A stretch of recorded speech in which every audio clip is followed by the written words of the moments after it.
Hey guys, I'm Robert. Figured I'd take the time to finally introduce myself to the world, tell you a little bit about myself and what materials that I like to use and some of my inspirations, and to kind of take a look at the studio that I work in. I'm originally from Charlotte, North Carolina. I currently live in Pineville, North Carolina, so didn't really go far. I specialize in watercolor painting, watercolor media, illustration, comic strips, cartoons. I pretty much dabble a little bit of everything. Mostly my strong suits are, of course, watercolor and cartooning. I have a local little comic strip that I do. I try to post new comic strips as much as I can. You know, of course, life kind of gets in the way, but I do the best that I can. And I would like to be able to do more, and hopefully one day I will be able to do more. So please, please check me out, take a look. But I post on Instagram and TikTok. My links are actually in the bio, are below the video, so you should be able to click on there and go check them out. But it's a web comic strip. It's based on me and my cat. You know, it's kind of like Calvin and Hobbes meets Peanuts, almost. You know, the fun-loving nature between Boy and his dog and the psychoness of a toddler. So I think you'll get a kick out of it. But like I said, I try to post as much as I can, but I post mostly on just my Instagram and my TikTok pages. So I got the links below. Check them out. And hope you enjoy them. Please leave comments, likes, follows, all that stuff. But anyway, so this is kind of where my setup is.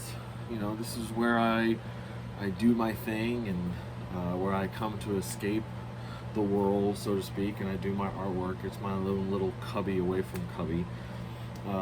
Currently, right now, I'm working on a Hatbox Ghost from Haunted Mansion. It's my favorite ride ever. I'm like a weirdo with that kind of stuff.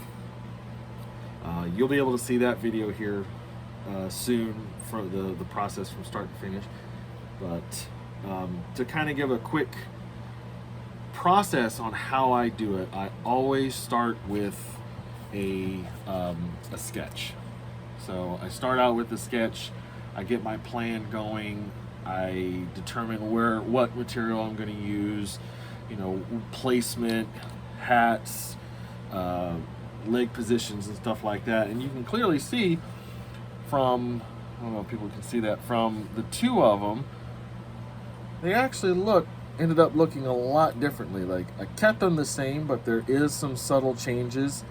So it's never the finished product that I originally sketch in. So that's why it's always important to sketch your painting out first, get the fine details. Don't just automatically go in, sketch it. Now, there's a lot of people that can do that. I, however, cannot. Or I used to, and it ended up not liking what I was seeing. So I started sketching first, and it ended up working out a whole lot better, and I was really liking the progress so far. So number one recommendation, the number one thing that I always do is I always sketch it out first, and then I go into the painting process. A lot of my tools that I use as far as color compositions and what I use to pick out my colors, I reference Pinterest a lot, and that's, the Pinterest, it can be your best friend or your worst enemy depending on what you like. And I use it a lot of the times for pose references and color compositions and stuff like that. So Pinterest is a good tool to have. Very, very, very good tool. So anyway, that's kind of what I'm working on at the moment. I genuinely have, of course, my watercolor palette, which is here. I don't have like the big table watercolor palettes. I usually just stick with like the smaller ones. It just works better for me. I just kind of like it. So I'm gonna just take a show. So this is kind of like my setup here. My watercolor palette. Of course, the paintings right here. I never paint large paintings anymore. I really just kind of stick with the smaller ones. And one, it's easier to transport, kind of what I found out, and I'm able to do more, store more, because it's I can fit everything in a folder. But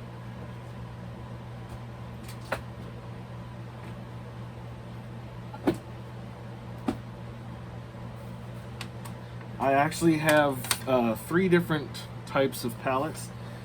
This is my aluminum palette. This is the one I take with me to conventions, and the one I practically use the most out of any of them. Out of any of the palettes that I use, this is the one that I use the most. I just really like it. No really rhyme or reason. It's really lightweight. I actually like the way that the what watercolor artists call puddles. I really like the way that how the puddles are made on the palette itself. So these are really highly recommended palettes, personally. They're aluminum palettes. You can pretty much get them anywhere for the most part. But I also have what they call the Essentials Alvin watercolor palette. This thing's actually pretty cool. This is for your designers, but this is like a good thick heavy palette. If I wanted to get a lot more paint, I got a lot more colors to choose from on this one. Trays are actually removable for easy cleaning, so that's a cool feature. So with my artwork, and a lot of people don't really realize this, is I actually, as you can kind of see here, I've got a ton of brushes, and believe it or not, a majority of the time I only use a total of 4 to 5. That's it. That's all I use. I do use those periodically, but a majority of the time I stick with just your basic 4 or 5 brushes, and I'm going to show you those here now. This is actually a really cool brush that I just picked up recently, and it worked out really well. The Princeton brush. It's an Aqua Elite 1-inch flat. I don't know if you guys can see that okay. This thing is great. It's this tiny little thing, like literally fits in the palm of my hand, like that's it. And it covers a good wide area, and I actually have a lot more control with this than I do with, something like this.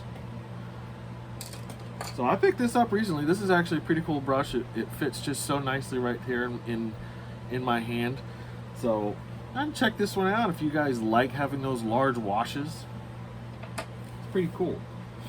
The second one, and this is like my go-to brush. This is a Joe Miller, Cheap Joe's Art Stuff, Kolinsky Sable Legend brush. Natural brushes, especially for watercolor, work beautifully. These things spread out water a lot better than synthetic. They hold a lot more water than synthetic. I mean, it's all in all a good tool. Like this is the one that I practically use the most. I do a lot of paintings. I can get a lot of paintings done with just this one brush. So, but Cheap Joe's Legend Kolinsky Sable, that one. Now, a lot of the time, these guys are going to be your most expensive brush. They're worth the money. Worth the money. This is something that you want to kind of pursue and you want to do. Spend the money. You'll thank me later. This one, just a simple synthetic angular brush. I don't know if you can see See that? Simple angular brush. This thing actually covers a good wide area, and I can get sharper lines with this one than I can with just a small synthetic. You know, this one's, I think, a 0. Yeah, this is a 0 brush. It's one of, they're smaller, you know, but I can get more sharper lines with this than I can with this. So I like using that one too. And that one actually covers a larger area as well, you know, so you have the opportunity to, you know, cover your area like this, but you also have you cover the area in the edge. Go check out my videos. I do use those. I do use these brushes a lot, so you can see these brushes in action. So instead of me having to kind of like, oh, and it does this and it does this, go check out my previous videos. They're on there. These, like I said, these are the only brushes that I use. Another one, if I want to get like those fine detail lines, this is what we call a liner brush. So this is a lot smaller. I don't know if you guys can see that or not, but it's tiny.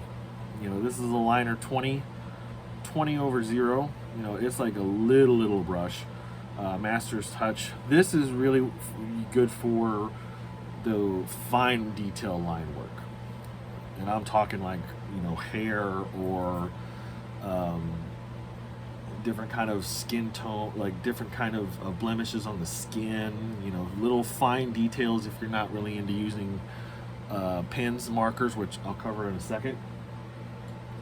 And my last one is the tight spot detailer. Now this brush is really cool.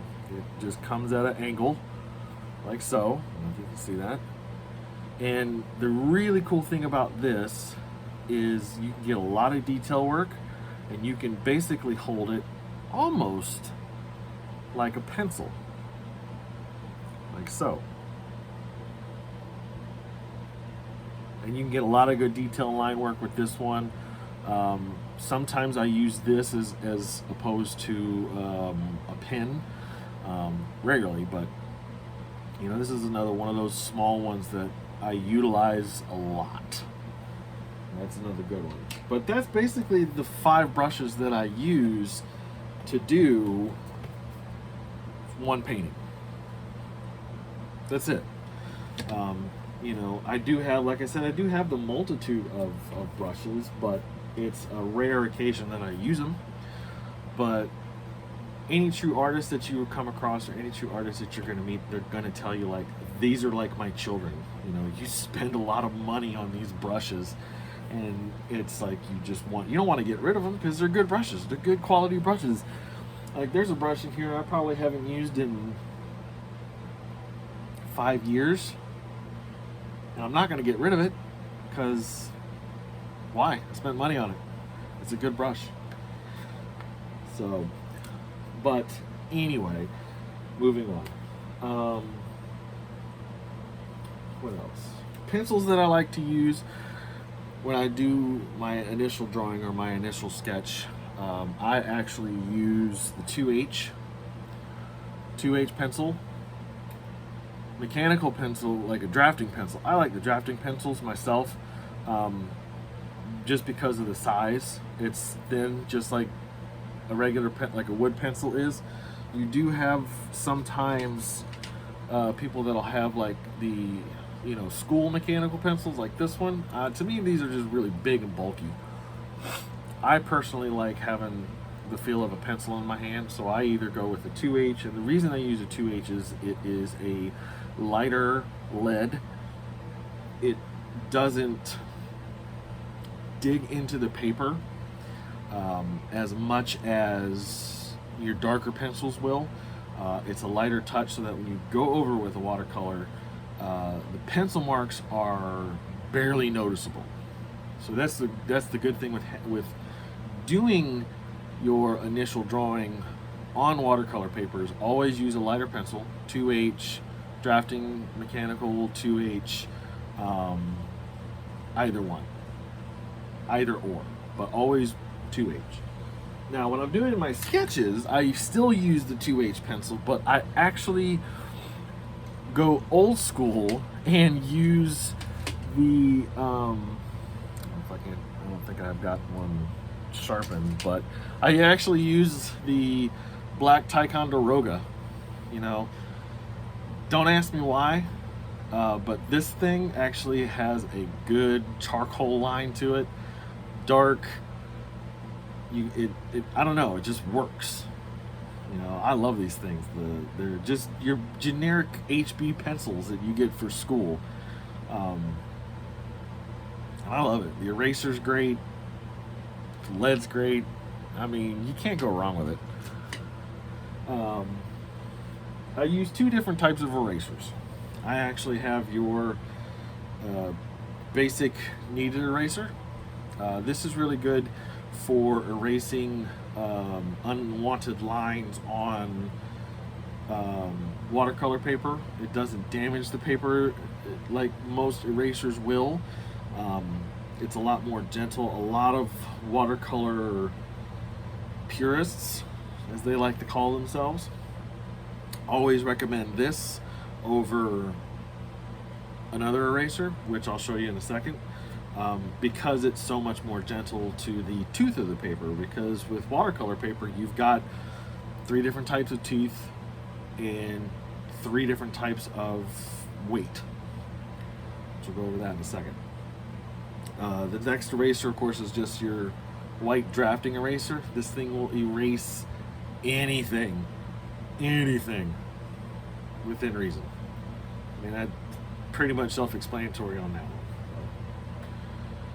Okay, so the different types of paper that I like to use, there's different brands, of course, naturally, that you can use. I personally like, and I'm showing you the most expensive stuff, but there's other stuff out there that you can use and work just as well. I use Arches. That's the creme de la creme, the crop of the crop, the best of the best. But I use Arches 140-pound cold press because it's got that tooth to it. I used to paint in hot press paper, and to me it just didn't have the same appeal to it, I guess you can say. So I went back to the cold press, but I did find a paper recently, and you can actually get this stuff at Michael's, and I love the way this paints. Like, just the way that you can put paint on it. It's great. It really has the mixture of both worlds, you know, between hot press and cold press. It's like pretty much right there in the middle, and it's actually by Canson. It's the XL series watercolor paper. Who knew? I mean,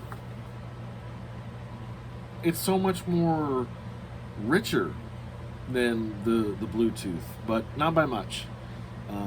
Usually if I'm doing quick watercolor sketches, either at shows or on my TikTok channel, you know, something really, if I want to do something incredibly quick, I use this paper. If I'm looking to do something a little bit more detailed, a little bit more fine, especially if doing commissions for people, I go with the nicer stuff, you know, because I want them to be able to say, yes, this is what I paid for. Anyway, so those are 2 papers that I I highly recommend getting, like the 2 types. It's like I said, it's one of those things where, you know, you get what you want, you can get what you can afford, and 2, play around with different types of papers, because you never know what type of paper you're actually going to like. And so yeah, but the one thing I always tell people is you get what you can afford, but get the better quality stuff.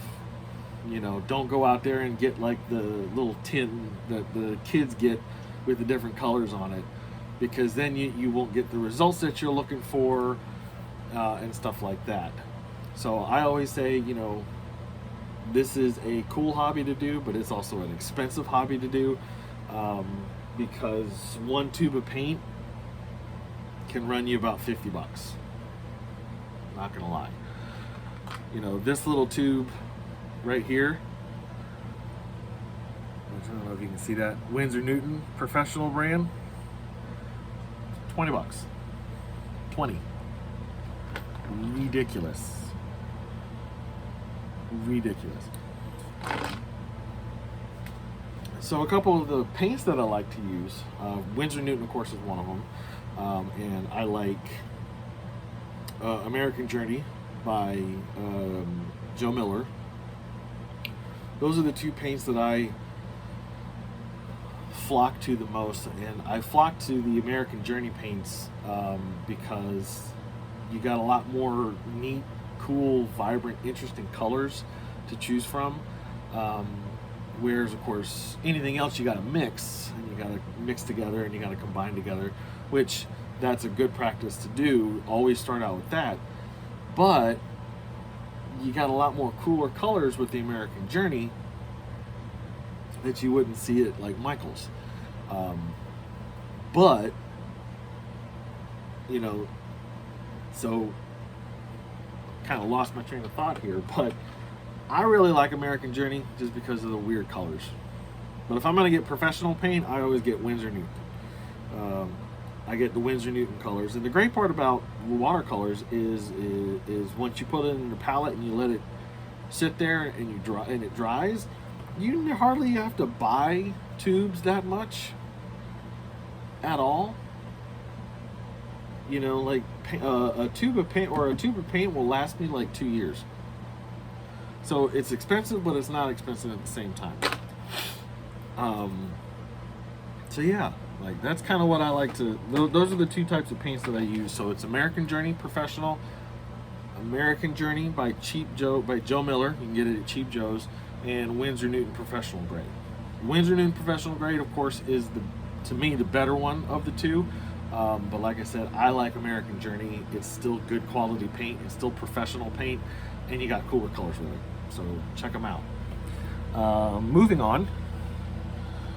Lastly, I do like to use pen and ink for my artwork. A lot of watercolor artists don't use the pen and inks. They use their watercolor to create the lines and create the depth.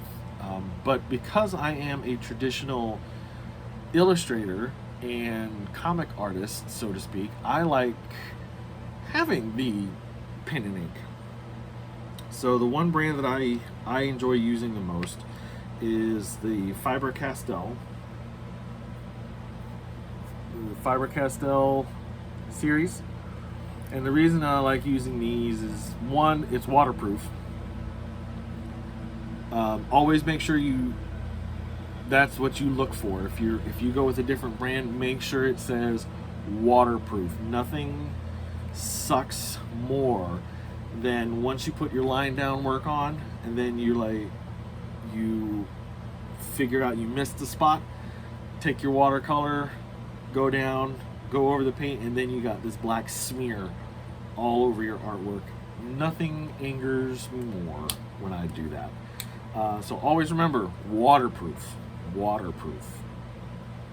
But I like Faber-Castell just because, one, you can get them in little packs and little sets.